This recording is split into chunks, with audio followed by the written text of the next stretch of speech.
नमस्कार। आज का जो टॉपिक है वो मनोविज्ञान का टॉपिक है और मनोविज्ञान में हम पहले भी लर्निंग को ले चुके हैं और देख चुके हैं। सीखना किसे कहते हैं, सीखना कैसे बच्चों में आता है उसको देख चुके थे।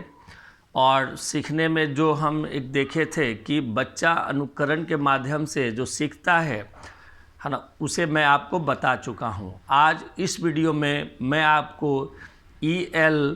थॉर्नडाइक, जो एक अमेरिकी मनोवैज्ञानिक हैं, उन्होंने इसको कैसे देखा है और लर्निंग के बारे में उन्होंने क्या कहा है, मैं आपको बतलाता हूँ।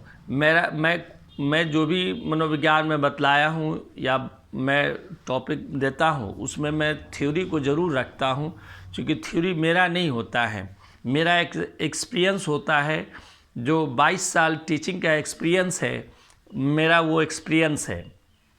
मैं 9, 10, 11, 12 के बच्चों या जो शिक्षक आते हैं उनसे जो मैं बातें करता हूँ या उनसे मैं पूछता हूँ, तो वो जो मुझे देते हैं या बतलाते हैं, फिर मैं आपके सामने उसको रखता हूँ और वीडियो बनाकर उनको मैं कॉन्सेप्ट क्लियर करता हूँ। चलिए, इसमें हम सीखेंगे, जानेंगे कि मनोविज्ञान के में सीखने के क्या नियम हैं। तो आइए हम एक एक नियम को लेते हैं। सबसे पहले है, थॉर्नडाइक ने इसको तत्परता का नियम बतलाया है, अभ्यास का नियम बतलाया है, प्रभाव का नियम बतलाया है और बहु प्रतिक्रियात्मक क्रियाओं का नियम बतलाया है और मानसिक प्रभाव का जो है नियम बतलाया है, मनोवृत्ति का नियम है और आंशिक क्रिया का नियम है। तो इस प्रकार से हम ये देखते हैं कि सीखने के कई सारे नियम हैं जिसे थॉर्नडाइक ने बतलाया है। बच्चा, अभी तक हमने बात की थी, आपको बतलाया था इसके पिछले वीडियो में कि बच्चा अनुकरण से, हेगर्ट साहब के अनुसार, हेगर्ट साहब ने जो अनुकरण का नियम बतलाया था लर्निंग का, अधिगम का, कि बच्चा अनुकरण कैसे करता है, अभी तक हम वो जानने थे।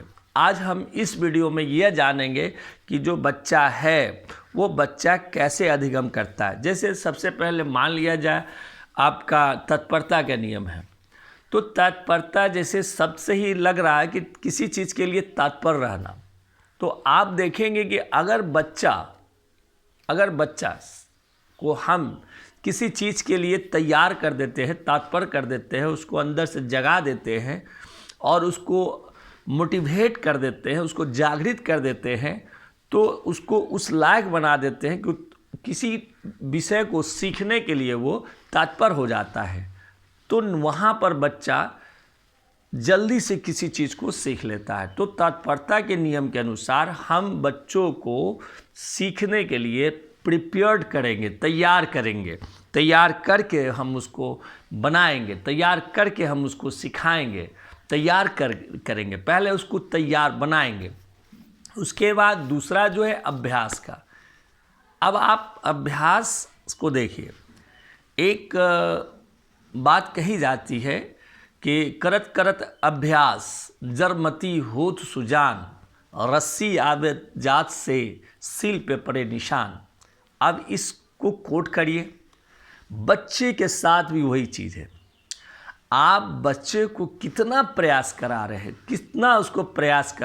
कितना उसको सीखने में या कविता को याद कराने में कितना आप उसके साथ बोल रहे हैं, कितना आप बोल के सुना रहे हैं, कितना उससे लिखवा रहे हैं, कितना उससे सुन रहे हैं, कितना वो अथक प्रयास करता है। बच्चा जितना अथक प्रयास करेगा उतना बच्चा किसी टॉपिक को अधिगम अच्छा से करेगा। तो सीखने के लिए, अधिगम के लिए अभ्यास का होना बहुत ज़रूरी है। हमें चाहिए कि हम बच्चों को अधिक से अधिक अभ्यास कराएं। कोई कविता अगर हम देते हैं तो उस कविता पर हम उसको अधिक से अधिक अभ्यास कराएं, ताकि वो अच्छे से जितना अभ्यास रहेगा उसका कॉन्सेप्ट, वो उतना कॉन्सेप्ट उसके पास ज़्यादा क्लियर होगा।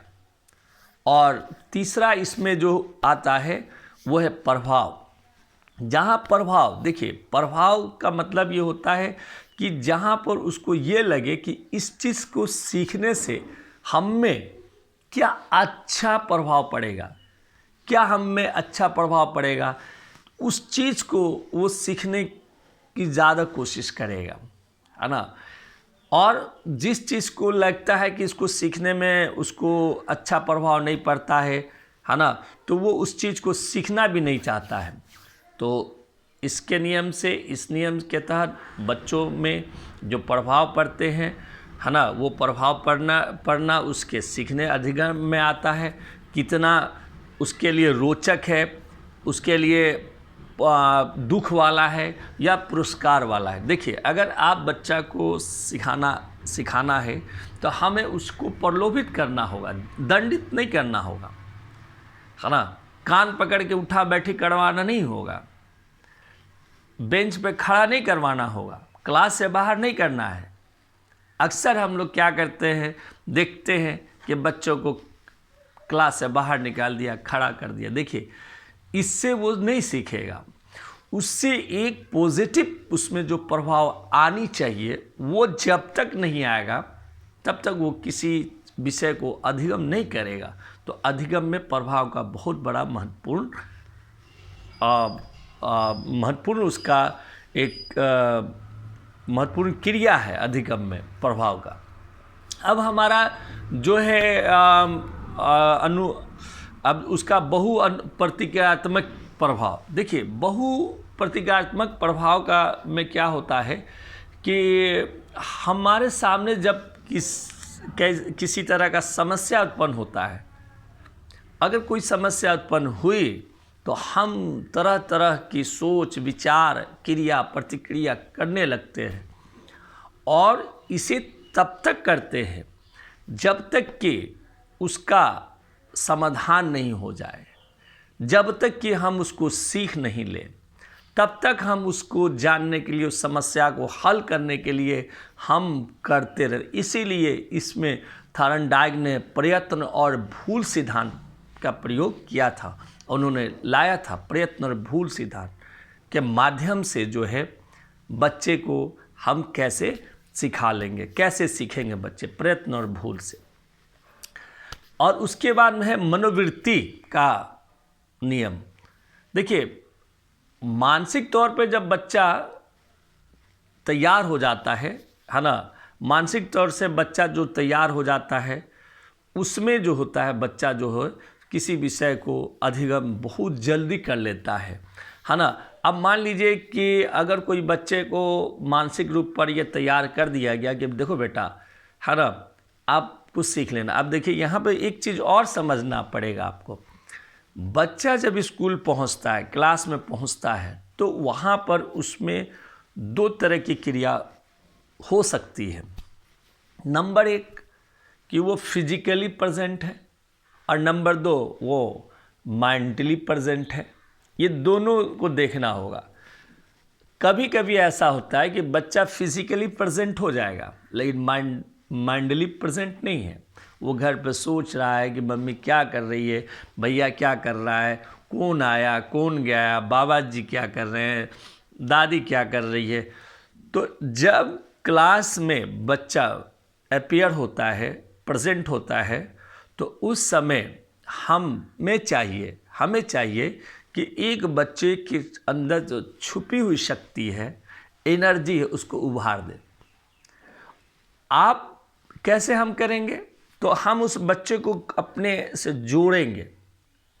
जोड़ेंगे और उसके ध्यान को आँखों से आँख मिला कर रखेंगे, बच्चे को बराबर अपने नज़रों में रखेंगे, नज़र से देखते रहेंगे, आई कॉन्ट्रैक्ट रखेंगे। इससे पता चल जाएगा, अगर हम छोड़ दिए तो वो कुछ भी कर सकता है, वो बच्चा है। हमें चाहिए कि क्लास में बच्चे को बार बार सारे बच्चों को हम अपने आँखों के सामने आई कॉन्ट्रैक्ट करके रखें ताकि हम उनको प्रेजेंट रख सकें। फिजिकली प्रेजेंट है तो माइंडली भी बच्चे प्रेजेंट रहें। इसके लिए ज़रूरी है कि बच्चे मानसिक तौर से तैयार रहें। अब हमारा जो समानता का नियम है है ना, एक समानता का भी नियम है ना, मनोवृत्ति जिसमें आती है ना। तो बच्चे को मनोवृत्ति मन स्थिति, यही बात यहाँ पर भी लागू होती है, मन स्थिति है ना। इसमें क्या हो सकता है, बच्चे का मन कैसा है ना, बच्चे का मन कैसा है, ठीक है, और बच्चे के मन में हम क्या देख पाते हैं, इसको भी समझना है। लास्ट में हमारा देखेंगे कि जो आंशिक क्रिया का नियम है, जिसको हम सहचर्य परिवर्तन का क्रिया भी कहते हैं। तो देखिए सहचर्य, अब यहाँ पर आप ये देखिए कि इसमें जो बच्चे जो हैं, इसमें बच्चे क्या करते हैं, अपने ज्ञान का उपयोग करते हैं, सहचर्य उद्दीपकों के माध्यम से इसमें वो अपने ज्ञान का इस्तेमाल करते हैं।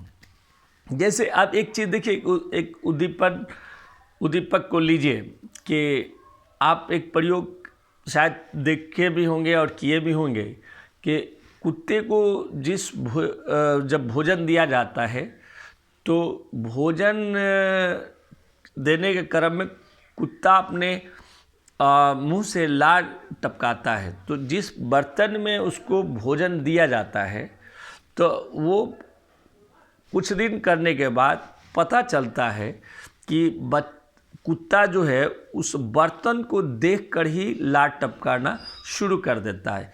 इसी को सहचर्य का नियम कहते हैं। तो यहाँ पर जो हम बच्चे में भी देखते हैं, बच्चा भी जो है वो किसी न किसी वस्तु से बहुत जुड़ जाता है और उसके बीच एक सहचर्य स्थापित हो जाता है।